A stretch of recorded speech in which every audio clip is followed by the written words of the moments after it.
Hello friends, இன்றைக்கி தெரிந்து கொள்ளும் பக்கத்தில் நம்ம என்ன பார்க்க போகிறோம் அப்படின்னா, கூட்டிகிட்டே இருந்த தங்க விலை பார்த்திங்கன்னா சடனாக ரொம்ப ஜாஸ்தியாக கம்மியாக இருக்குது. ஸோ எவ்வளோ தூரம் கம்மியாக இருக்குது, எந்த ரீசன்ஸ்லாம் கம்மியாச்சு, இதுக்கு மேலே என்ன மாதிரி இன்ஃபர்மேஷன்ஸ்லாம் நம்ம கவனிக்கணும் அப்படின்ற பற்றி இந்த வீடியோவில் பார்க்க போகிறோம். வீடியோக்கு போகிறதுக்கு முன்னாடி சேனல் யாராவது சப்ஸ்கிரைப் பண்ணுங்கள். அப்போ தான் நான் போட வீடியோஸ் தவறாமல் உங்களுக்கு சேரும். ஓகே சார், ஃபஸ்ட் பார்த்திங்கன்னா US டாலர்லன்னு சொல்லிட்டு பார்க்கும்போது ஒரு ரவுண்ட்ஸ்க்கு $1942 கோல்ட் ப்ரைஸ் ட்ரேட் ஆகிட்டு இருக்குது. நம்ம ஒரு ப்ரைஸ் பார்த்திங்கன்னா ஒரு கிராமுக்கு 33 கம்மியாக இருக்குது. ஸோ இது இன்றைக்கி காலையில் பார்த்திங்கன்னா ஒரு ரவுண்ட்ஸ்க்கு $1960 வரைக்கும் இது இன்க்ரீஸ் ஆயிருந்துச்சு. இப்போ சடனாக ஒரு $20 கம்மியாக இருக்குது. அதேமாதிரி நம்ம ப்ரைஸ் பார்த்திங்கன்னா ஒரு கிராமுக்கு கிட்டத்தட்ட $40 இன்க்ரீஸ் ஆன ஸ்டேஜில் போயிட்டு இருந்துச்சு. இப்போ அது அப்படியே கம்மியாக இருக்குது. ஸோ இது ஏன் இந்த ப்ரைஸ் கம்மியாச்சு அப்படின்னு சொல்லி பார்த்திங்கன்னா, மேஜராக செல் ஆஃப் மோடில் நிறைய பேர் இருக்காங்க. ப்ராஃபிட் புக் பண்ணணும் அப்படின்ற ரீசனுக்காக கம்மியாச்சு. இது எல்லாமே யூஎஸ்லேருந்து நம்ம எக்ஸ்பெக்ட் பண்ணிட்டு இருந்த எக்கனாமிக் ஈவெண்ட்ஸோட அவுட்புட் அப்படின்னு சொல்லிட்டு பார்த்திங்கன்னா, யூஎஸோட அன்எம்ப்ளாய்மெண்ட் ரிப்போர்ட் ரேட் இது ஃபோர்காஸ்ட்டில் பார்த்திங்கன்னா 7.7% வரும் அப்படின்னு சொல்லியிருந்தாங்க. போன மாதம் 7.9% இருந்துச்சு. ஆனால் லிஸ்ட் ஆனது பார்த்திங்கன்னா 6.9% ரிப்போர்ட் பண்ணியிருக்காங்க.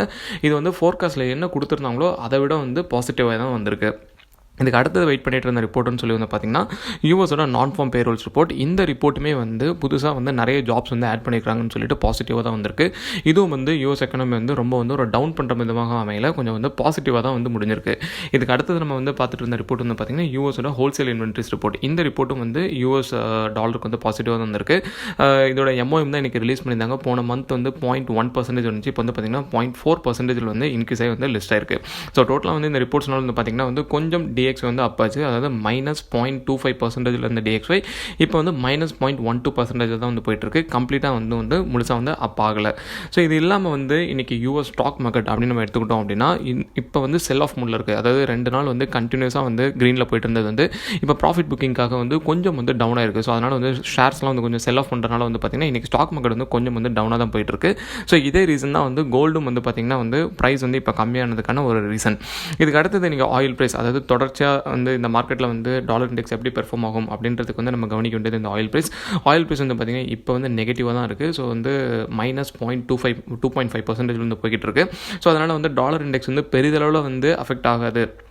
ஆயில் ப்ரைஸ் நெகட்டிவ் சோனில் தான் போகும் அப்படின்றது எக்ஸ்பெக்டேஷன். ஸோ இதுக்கு மேலே கோல்ட் ப்ரைஸ்க்கு சேஞ்சஸ் கொடுக்குற மாதிரியான இன்ஃபர்மேஷன் அப்படின்னு சொல்லிட்டு பார்த்திங்கன்னா யூஎஸோட எலெக்ஷன் ரிசல்ட்ஸ்.